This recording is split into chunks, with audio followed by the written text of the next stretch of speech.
کسی بادشاہ کا ایک بڑا ہی عقلمند وزیر تھا۔ وہ وزیر اکثر یہ بات کہا کرتا کہ جو بھی ہوتا ہے اچھے کے لیے ہوتا ہے۔ ایک دفعہ بادشاہ اپنی تلوار کو صاف کر رہا تھا، اس کی دھار کو تیز کر رہا تھا۔ اس وقت وہ وزیر بھی بادشاہ کے پاس ہی کھڑا تھا۔ اچانک تلوار بادشاہ کے ہاتھ سے چھوٹ کر بادشاہ کے پاؤں پر گر گئی اور بادشاہ کے پاؤں کی ایک انگلی کٹ گئی۔ بادشاہ درد سے بلبلانے لگا، اس کے پاؤں سے خون نکل رہا تھا۔ وزیر جو بادشاہ کے پاس ہی کھڑا تھا، فوراً ہی اس کے منہ سے نکلا، بادشاہ سلامت، جو بھی ہوتا ہے اچھے کے لیے ہی ہوتا ہے۔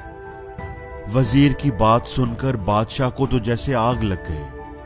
میری انگلی کٹ گئی ہے، خون بہ رہا ہے، اور تم کہہ رہے ہو کہ جو بھی ہوتا ہے اچھے کے لیے ہوتا ہے، اس میں بلا اچھائی کہاں سے آ گئی؟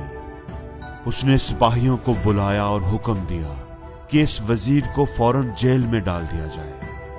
وزیر بادشاہ کے اس فیصلے پر بالکل بھی پریشان یا دکھی نہ ہوا، بلکہ جب سپاہی اسے جیل کی طرف لے کر جا رہے تھے تو پھر بھی اس نے اپنے گھر والوں سے کہا، آپ پریشان نہ ہوں، جو بھی ہوتا ہے اچھے کے لیے ہی ہوتا ہے۔ بادشاہ اس کی بات سن کر حیران رہ گیا۔ یہ کس طرح کا عجیب آدمی ہے، اس کو سزا ملی ہے، قید میں ڈالا جا رہا ہے، اور یہ کہہ رہا ہے کہ جو بھی ہوتا ہے اچھے کے لیے ہوتا ہے۔ خیر، وقت گزرتا گیا۔ اس وزیر کو قید ہوئے اب تقریباً 2 مہینے ہو چکے تھے۔ ایک دن بادشاہ اپنے سپاہیوں کے ساتھ شکار کرنے جنگل کی طرف گیا۔ وہ اور اس کے سپاہی گھوڑوں پر سوار تھے۔ ایک ہرن کا پیچھا کرتے کرتے بادشاہ اپنے سپاہیوں سے الگ ہو گیا۔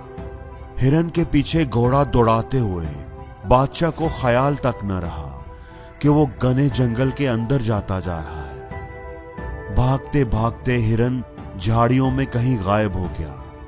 اب بادشاہ نے ادھر ادھر دیکھا تو وہ گھنے جنگل کے اندر بالکل اکیلا تھا اور راستہ بھی بھول چکا تھا۔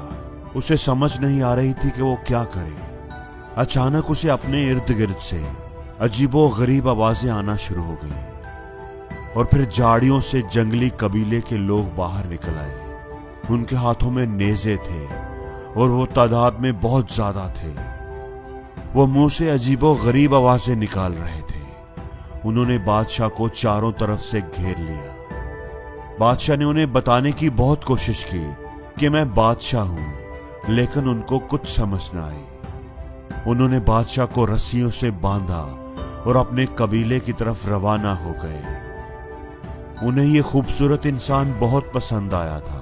وہ اسے اپنے دیوتا کے قدموں میں قربان کر کے دیوتا کو خوش کرنا چاہتے تھے۔ بادشاہ کو بھی سمجھ آ گئی تھی کہ وہ قبائلی اس کے ساتھ کیا کرنا چاہتے ہیں، اس لیے وہ زور زور سے چلا رہا تھا، اپنی جان بخشنے کی بھیک مانگ رہا تھا۔ لیکن قبائلیوں کو اس کی بات کہاں سمجھ آتی تھی۔ وہ بادشاہ کو اپنے قبیلے میں لے گئے۔ پورے قبیلے میں خوشی کی لہر دوڑ گئی۔ لوگوں نے ڈرم بجانا شروع کر دیے۔